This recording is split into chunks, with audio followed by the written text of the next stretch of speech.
One, two, c'est Sarah Loulou, Sarah Lou Cheyenne. Je parle vite fait. Bon, hier j'ai déjà dit ça, puis en fait après je me suis aperçue que j'avais parlé pendant 1 heure. Mais quand même là, c'est juste pour cette chose. En fait, l'ultrasensibilité, c'est quelque chose qui sans doute vraisemblablement est extrait comme un vin est extrait de certains raisins, etc., nombre d'années, façon de faire, savoir-faire, savoir-être, savoir-faire, savoir-être, sans que ça soit forcément dans la vie, sinon en général, expérience forcément choisie, voulue, décidée au préalable.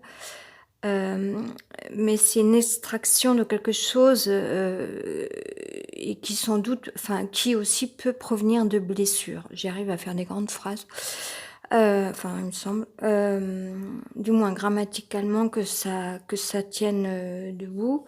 Hem donc issus, provenant de blessures et en fait, nous pourrions être, pour les ultrasensibles, quels qu'ils soient, j'ai été émue, de voir ce matin une émission sur l'autisme avec Hugo Orio, ça m'a touchée. J'ai écouté, le réalisateur du film Hors Normes, j'ai pas retenu les noms, j'étais pas prête ce matin préparée, puis il y a quelque chose qui m'a véritablement ennuyée, qui est venu démolir un peu ma vie, je dirais, m'enlever le sourire ce matin et du coup, ça venait parasiter plus un tout petit peu d'autres bruits extérieurs. Hem, mais j'ai quand même retenu, Nakache, je sais plus le prénom, pardonnez-moi et l'autre réalisateur, en tout cas concernant ce film Hors Normes, donc j'ai été émue parce que ça me parle tout à fait directement. L'ultrasensibilité, c'est quoi? Qu'on soit autiste ou autre, quand on est ultrasensible parce qu'on a été victime dans la vie de viol, je sais pas, pour d'autres, des enfants, des femmes battues, ou d'autres encore, handicaps suite à accident, pour toutes les personnes qui sont ultrasensibles, nous pourrions être des gens normaux, voire même plus parce que, il y a quelque chose qui est décuplé, je pense, c'est une extrasensibilité qui, peut être, mise au profit, de quelque chose, d'autre chose, en termes d'altruisme, voilà. Ou pas, j'en sais rien, je ne sais pas si tous les ultrasensibles sont, du même acabit, j'en sais rien.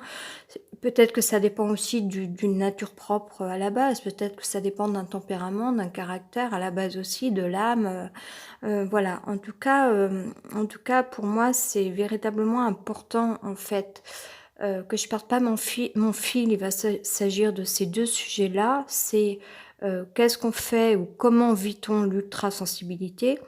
Et d'autre part, pour nous, qu'est-ce qui est important en tant qu'ultrasensible?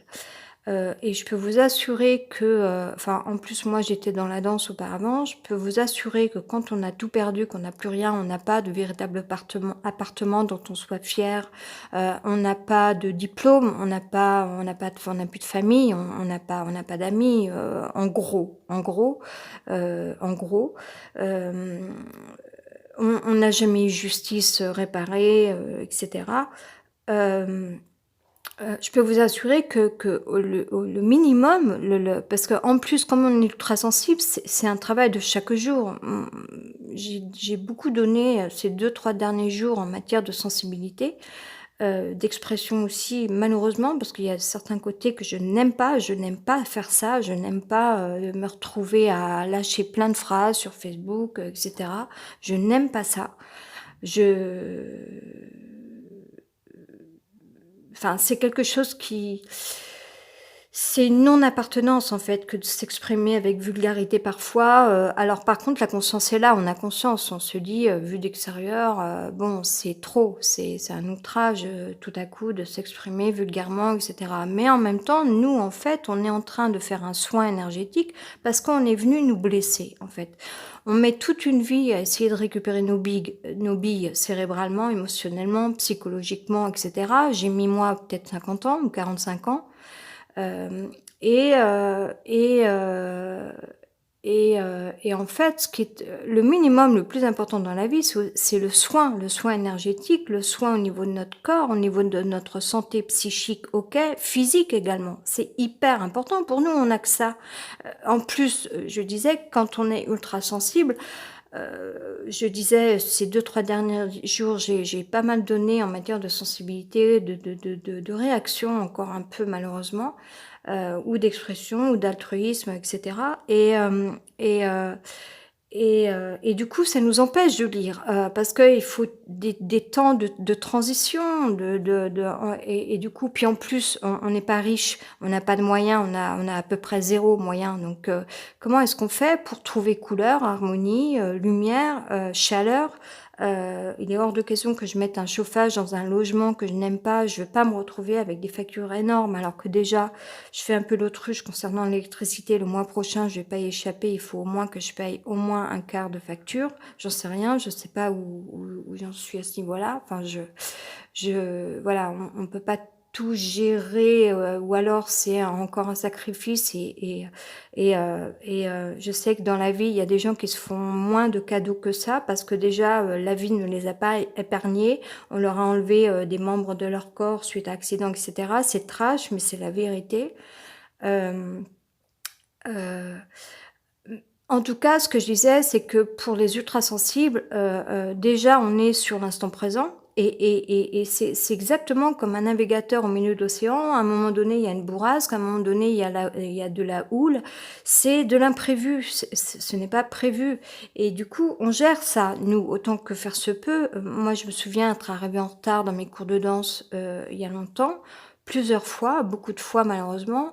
Pourquoi? Parce que je ne me l'expliquais pas à l'époque, consciemment, loin de là. J'étais sous l'emprise de choses, je vivais des chocs ultra violents, viol et cetera et mon corps réagissait avec, spasmophilie, crise de spasmophilie sur mon petit canapé à l'époque, dans mon petit studio à Toulouse. Et psychiquement, tout s'arrêtait en fait. Ma vie était en train de elle était en train de entre les mains de n'importe qui, et je n'avais aucune mesure de ça et je ne pouvais plus du tout répondre, de dignité et de discipline et d'action, pour arriver à l'heure à mes cours de danse et cetera. Psychiquement, ça m'avait déjà atteint. Et je reviens, pour les ultrasensibles, c'est difficile quand un mécanisme, comme ça, est fait de sensibilité, heure par heure, il suffit d'un mot, un détail, quelque chose qui vient nous blesser. On met tout un temps de soins, pour se protéger parce qu'on a besoin d'être respecté. C'est un minimum dans la vie, c'est ça. On a besoin de respect, on a besoin d'être respecté. On a déjà, été victime d'ultra-violence dans la vie. On ne peut plus supporter ça, c'est plus tolérable pour nous. Alors après, je sais, faut relativiser, il suffit que la personne, enfin, on ne sait pas, quel était, enfin, pourquoi tel acte de telle ou telle personne. À un moment, voilà, mais sauf que parfois c'est pas prévu, que déjà on est ému par ailleurs par rapport à d'autres choses, auxquelles on s'attendait pas. Le matin, émission ultra importante pour nous, qui nous touche directement, qui nous parle directement. Il arrive un détail qui vient, c'est exactement, un caillou, jeté dans l'eau, ça crée une onde, ça crée quelque chose et parfois ça peut blesser. Une aiguille suffit à faire pisser le sang sur la peau, je veux dire. Ça paraît des détails, mais il y a des détails qui tuent, quoi, je veux dire. Et ça flingue et le temps d'apporter un soin, de l'exprimer, de voilà, puis on n'a pas de réponse, puis on les aura jamais, etc. Le temps de se dire bon allez Sarah, c'est pas grave, faut relativiser, vas-y avance, bouge, essaie de reprendre force et courage, de retrouver ta température de corps, psychiquement, une chaleur, cette chaleur qui fasse que tu vas être forte, que tu vas bien te sentir, que tu vas retrouver tes sensations de vie dans la vie malgré le mauvais logement, malgré le temps, malgré la solitude, malgré le mauvais environnement. Enfin franchement, tu te dis mais où? quand, comment vais-je retrouver espoir et vie et horizon et tout ce qui s'ensuit. Amis, amour peut-être, bon. Mais malgré tout, tu te remets en route. Mais ça a été encore un temps consacré, tout un travail, toute une gymnastique psychique qui, pour d'autres, des gens qui sont froids, des gens qui sont pas sensibles, peut-être ne paraîtra certainement complètement fou parce que pour d'autres gens, ça ne demande pas autant de travail. Mais pour les ultrasensibles, c'est tout un temps. Plus après trouver la transition où on se dit: «Bon alors je fais quoi là maintenant? Ça j'ai pas encore le courage de faire, je fais autre chose entre-temps». Bon finalement on en vient enfin à faire un petit peu notre programme, les choses qu'on doit faire au quotidien. Pour se mettre en route, on se dit: «Bon allez je vais faire ça aujourd'hui, peut-être que ce soir je n'irai pas à tel endroit parce que déjà enfin voilà, parce que la vie, parce que enfin et cetera». Plein de choses, voire encore des détails. On n'a plus envie d'être bousculé, on n'a pas besoin de ça et puis c'est dur quand on n'a pas de moyens, encore une fois, de pas pouvoir être maître d'un rôle. Un acteur dans un film, il a besoin d'avoir, une tenue, un costume ou voire un déguisement. Il a besoin d'avoir un texte et il a besoin d'éléments. Il y a un cadre, il y a un espace, il y a un temps, il y a un rythme et cetera. Nous, dans la vie, il faudrait qu'on aille enfin, on se retrouve comme si on nous avait balancé quelque part et alors qu'on n'a pas les moyens. On n'a peut-être pas la tenue, on n'a pas le discours, on n'a pas le texte, on n'a pas les éléments, on n'a pas les informations, on ne connaît rien, on ne connaît pas les gens et cetera. Il faudrait qu'on soit super Wonder Woman et cetera. Non, les gens ont strictement rien compris, ils n'ont pas vu tout ça. Tous ces temps de transition qui parfois peuvent mettre des journées, bon en ce qui me concerne, ça va mieux parce que ma conscience elle est là, elle est sacrément là, même quand j'en viens encore à m'exprimer comme ça de manière, intempestive sur Facebook et encore que je contrôle un petit peu, bon, il y a encore un petit peu quantité de phrases et parfois il y a encore un petit peu de vulgarité, mais peut-être que c'est moins fort que d'autres périodes que j'ai connues où vraiment je lâchais tout de manière complètement, enfin trop forte, j'imagine, vue d'extérieur. Malgré tout, ça a quand même pris un temps, et même si donc consciemment, on reste présent, la tête sur les épaules et tout, on avance, on se prépare pour aller faire, ci ou ça. Hem, c'est encore un temps de perdu ou un temps énergétique consacré et cetera, qui nous empêche de lire, d'avoir l'esprit disponible, de se dire: «Bon allez, je vais travailler à ça, je vais me préparer à ça, je voudrais changer de vie. Si je veux changer de vie, je dois me donner les moyens» et c'est ça qui est difficile parce que chaque jour, en fait, il y a des choses qui ne sont pas prévues, qui sont imprévues. Il faudrait se fermer complètement. Sauf que à un moment donné, c'est plus possible parce que déjà on vit l'enfermement. Moi, je vis l'enfermement dans un truc qui est fait de béton, d'amiante, de plomb, de lino, plastique. Bon là, j'ai acheté un produit hier, hyper, décapant pour, ce qui concerne pièces toilettes, et cetera. Où au moins quand je partirai à ce logement, au moins je sais que ça sera clean. Hem et parce que voilà, moi j'ai pas aménagé ici, je me suis pas installée donc je suis pas en mode, normal, exact enfin pour faire, enfin puis enfin, c'est déjà difficile pour nous de se dire: «Bon allez, faisons des trucs chouettes, sympas», ou alors rendre l'utile à l'agréable ou faire des choses qui permettent qu'il y a un entretien, heu comment dire? Minimum, dans un appartement qui nous soit agréable. Sauf qu'on subit le mal logement, avec des murs pourris et cetera, un rez-de-chaussée, donc ça veut dire, puis sentir de l'humidité, enfin et cetera, nuisances sonores et cetera. Et puis, être fermé derrière des volets fermés, enfin voilà, depuis 1 an. Heu et hem et il faudrait donc qu'on soit super fortiche pour se mettre à lire, pour, voilà. Enfin, en fait, on nous demande vraiment, de surmonter des choses encore plus que d'autres, alors que les autres, ils ont encore leur maison, leurs volets ouverts, la lumière, des bibliothèques, une voiture, un four, une cheminée, que sais-je. Nous, on n'a plus rien de tout ça et voire même on n'a jamais eu tout ça, en fait, parce que déjà on était artistes, et cetera. Bon, alors faisons avec ce qu'on a, avec nos 5 petits, sacs de vêtements. Je suis un peu longue, il faut que mais pour dire que, il faudrait faire abstraction de tout et se fermer à tout. Oui, mais le problème, c'est qu'on est déjà enfermé. Et il faudrait encore qu'on se ferme à tout. J'ai été coupée de Facebook pendant, 3 mois, à partir de juillet.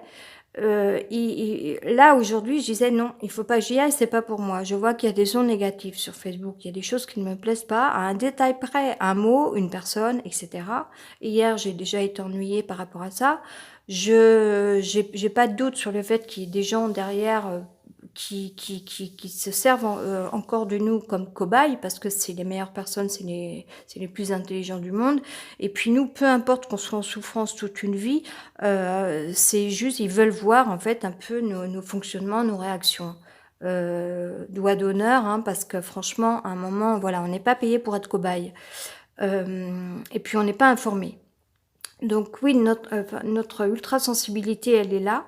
Heu et on voit qu'il faudrait encore se fermer. Et puis si vous dites à vos amis ou le peu de personnes qui restent, et puis il en reste pratiquement plus, vous leur dites: «Ah, j'ai été encore ennuyée sur Facebook». Ils vont vous répondre: «Mais ne va pas sur Facebook, Facebook c'est de la merde» et cetera. OK, alors il faut se couper de tout. Déjà, on a moins que les autres et il faudrait, enfin, on est déjà enfermé, il faudrait encore se couper du peu qu'on a, parce que ça peut être quand même une fenêtre sur des choses. Il peut y avoir des interactions, des échanges et quand même de belles personnes. Non, non, il faudrait encore se couper de ça, parce il peut y avoir aussi des points négatifs. Hem et donc il faudrait surmonter ça. Il faudrait faire abstraction des détails en plus, faire abstraction de la pluie et du beau temps, ou de l'émotivité quand on voit des informations ultra violentes, guerre au Chili, et cetera. Et en plus, il faudrait vraiment poser le cerveau, avoir fait le vide, avoir un autre temps, trouver ce temps-là pour se dire: «Mais là, en fait, ça baigne, j'ai pas de soucis de logement, j'ai pas de soucis professionnels, j'ai pas de soucis d'argent, j'ai pas de famille, oui, lapsus, j'ai pas de soucis, en matière d'amitié et d'amour, au niveau famille, amis, et cetera. Je peux lire tranquille». Non, le bouquin, ça fait déjà peut-être 10 jours qu'il est posé là, en fait, j'arrive plus à l'ouvrir parce que je suis préoccupée chaque jour. On va me dire: «Oui, mais Sarah, c'est toi qui fais des monologues, c'est toi qui prends un temps de fou pour voilà». Oui, mais c'est ça l'ultrasensibilité. Et pourtant d'un autre côté, et là j'en viens à parler de choses peut-être, enfin encore plus sérieuses, enfin tout autant sérieuses, et aussi encore plus sérieuses, c'est qu'à un niveau professionnel, parce que la porte de sortie, c'est quand même de travailler, d'accéder à une réalité et de gagner de l'argent, parce que ça, c'est quand même aussi, l'espérance, d'accéder à d'autres vies. Malgré que par les temps qui courent, on vit une espèce de sale période de merde à cause à cause de dictateurs, des gens qui sont petits comme tout dans leur esprit, qui n'ont pas su créer d'autres histoires, qui ne s'intéressent à rien qu'à leur cocaïne. En fait, c'est la guerre des c'est une guerre de drogue, j'ai l'impression, dans le monde, voilà, ça aussi c'est dit. C'est peut-être mal dit, mais bon, c'est ça. On voit, j'ai vu des images, ce matin sur Twitter, les militaires, sniffent de la coke, avant d'aller tabasser les gens, OK. Heu alors qu'on pourrait créer d'autres mondes. Bon, je brasse là beaucoup de choses, je reviens.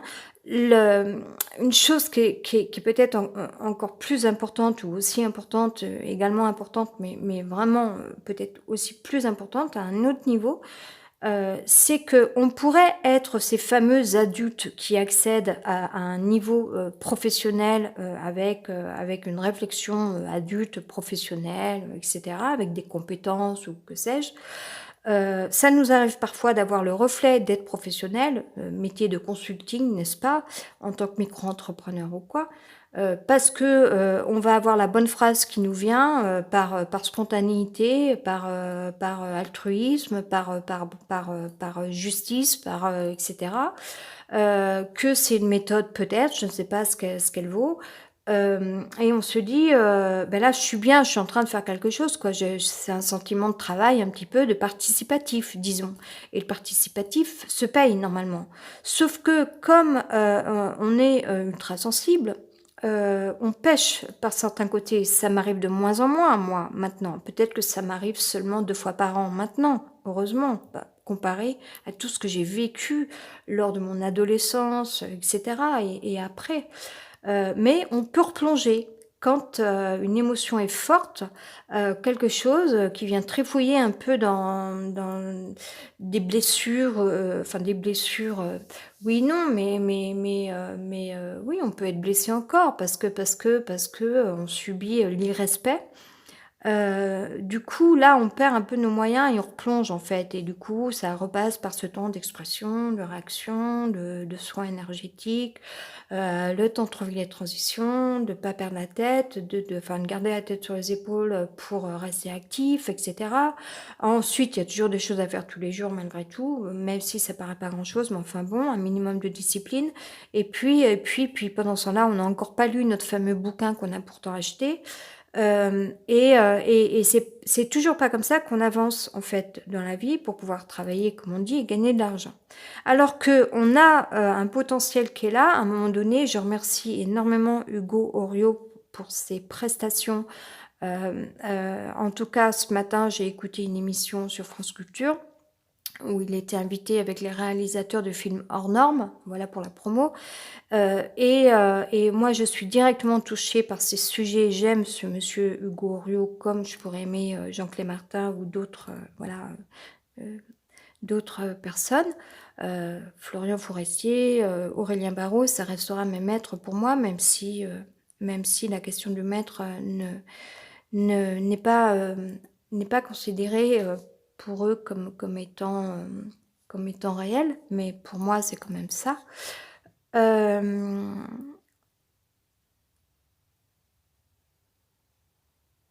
En tout cas, ça renvoie des choses, et là, il y a une reconnaissance, enfin, dont pourtant des gens se moquent, dès qu'on parle de reconnaissance pour certaines personnes, n'est-ce pas? «Ah mais moi, j'ai pas besoin de reconnaissance». Très bien, tu as ta vie, tu as ton parcours de vie, reste là où tu es, ça sera très bien. Ça sera, ouais, aussi bien, ça sera mieux même. Heu c'est pas qu'on a besoin de reconnaissance et de gloire et de je ne sais quoi, c'est qu'on a juste besoin de ne plus être blessé. C'est une sacrée différence, c'est là la différence. C'est tout, voilà. Après on ne demande rien d'autre. Enfin si, moi je demande quand même d'aller voir la mer encore, d'aller au concert encore, et cetera. Vous me direz: «Je fais rien pour». C'est justement ce que je suis en train d'expliquer, c'est que les fois où on se dit: «Bon ben là je suis maître de moi, je suis en train de faire quelque chose», j'essaye de rester dans des actes qui restent corrects, quelque part quand même. Je veux dire, c'est pas la peine non plus d'être violent, si on veut rester protégé. Il faut pas, dans la révolution, il faut pas faire tout et n'importe quoi, n'importe comment. Sinon, c'est à nos risques et périls, et moi j'ai pas envie de ça. Je suis quelqu'un, j'ai besoin d'être protégée, de protection, et je continuerai enfin, il vaut mieux agir par l'intelligence malgré tout, quelque part, que de faire tout et n'importe quoi. Il y a des gens qui font, tout et n'importe quoi, et c'est le pire du pire, dans un sens comme dans un autre. Je ne sais pas ce qui s'est passé aux États-Unis. Laurence Haim, je sais pas comment on le prononce, a relaté de faits, au sujet d'espèces de petites bombes, à base de produits poivrés, je ne sais pas ce que c'est, des produits chimiques sans doute, qui sont ultra dangereuses, où n'importe qui comme ça peut asperger, des gens. Bon là, c'est vrai que ça devient, Hem, les fois où il nous semble qu'on on peut agir professionnellement sur des choses, je veux dire au moins être dans du participatif. Moi, je pense que j'ai participé indirectement à de la promotion artistique musicale pendant un long moment, un bon moment, il y a de ça peut-être 2 3 ans, j'en sais rien. Par amour, par passion, voilà, véritable, et même depuis 2012, j'ai été présente et connectée à des projets, et puis à des événements de festivals. Hem, pour toutes les fois où ça concerne, d'autres sujets, parfois politiques ou éthiques ou sociales ou je ne sais pas, il me semble aussi avoir une stature ou un positionnement qui est réel, alors peut-être pas professionnel, mais quand même qui est là avec un véritable regard, et ma ma manière de participer, elle est peut-être, oui, d'écrire, d'avoir envie de passer un coup de fil, de téléphoner. Ça m'est arrivé ça aussi au moment des premières, enfin, dans les premiers temps. Enfin, c'était un petit peu après, c'était pas au début, mais dans les premiers temps de manifestation des Gilets jaunes à Toulouse, au bout de plusieurs semaines, je sais plus quand, j'ai décroché mon téléphone, j'ai essayé d'appeler des institutions à Toulouse parce que ça me révoltait de voir qu'il y avait du gazage sur les gens. Mais en tout cas, mes actes font que pour moi, il y a un participatif. On peut peut-être pas dire que ce soit professionnel avec de larges compétences et une expertise, mais c'est là. C'est quelque chose qui est. Et pour ça, je ne suis pas rémunérée et personne ne me demande rien. Et voire même, c'est l'inverse. Ce qui se passe, c'est que je suis reprochée, en fait. Tous ces braves gens, ces chers adultes qui vont dire t'as pas autre chose à faire, ça m'est arrivé aussi d'entendre ça, mais laisse, c'est le travail de gens qui sont experts, ils se débrouillent entre eux, ils font leurs affaires, etc., etc., etc. Ça serait si le monde était heureux aujourd'hui. Moi, je pense pas. Je pense qu'on a tous, comme dit, même s'il y a des gens qui n'aiment pas Monsieur Rabhi, en tout cas, ça vient de lui. Comme dit Monsieur Rabhi, Pierre Rabhi, c'est comme l'histoire du colibri qui va faire sa part. Voilà, moi je fais ma part. C'est pas pour, c'est pas faire pour faire. C'est quelque chose qui nous vient de faire. Et toutes les fois où on se dit ah enfin là je reviens à mes esprits, je peux reprendre mon travail. Tout comme auparavant je pouvais préparer mes cours de danse et aller donner mes cours de danse, ça demandait toute une organisation, un temps de préparation, etc., de conditionnement, etc. Voilà, être disponible en esprit aussi, physiquement aussi, c'est un régime, etc. Ah, les portes reviennent à claquer, c'est dommage parce que aujourd'hui c'était plus calme et j'espère que ça va pas reprendre ce soir, mais bon, avec un peu de chance, ça va sans doute reprendre.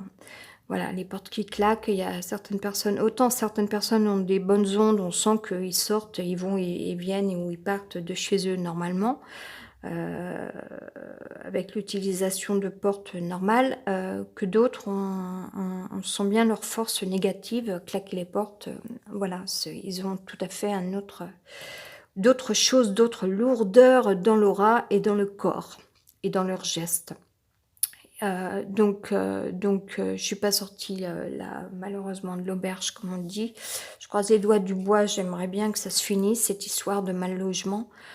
Euh, euh, Toutes les fois où on se dit enfin je reviens à quelque chose où là c'est plus calme, il y a un apaisement parce que on fait des actes justes en fait quand on est sur de l'altruisme, quand on est sur du participatif en lien avec une histoire pour une cause. Voilà, participer à une cause, voilà, ça c'est bien, il faut que je me note. Participer à une cause, c'est quelque chose qui est louable et qui peut être reconnaissable, entre guillemets, je sais pas si on peut le dire comme ça. Et, euh, et ça serait bien qu'on en reste là, enfin, qu'on puisse vivre ça, en fait, encore. Parce que je pense que là, enfin, on pourrait, pour tous les ultrasensibles, ultrasensibles, c'est-à-dire toutes les personnes qui ont vécu de sales expériences, qui aujourd'hui sont sensibles. Voilà, quelle qu'elle soit, expérience, avoir été victime de quelque chose ou être sur un terrain sensible pour X raisons. Euh, euh, mais par contre, voilà, avoir le pouvoir, la capacité d'être sur du participatif, participer à une cause. Et on voudrait pouvoir rester là et être reconnu pour ça. C'est dommage, là, porte qui a claqué. Je n'ose pas mettre de mots dans l'immeuble en disant, à ce sujet, à ce propos, en ce qui concerne des portes qui claquent et des ondes négatives, parce que ici, le retour, en fait, il serait sans doute négatif.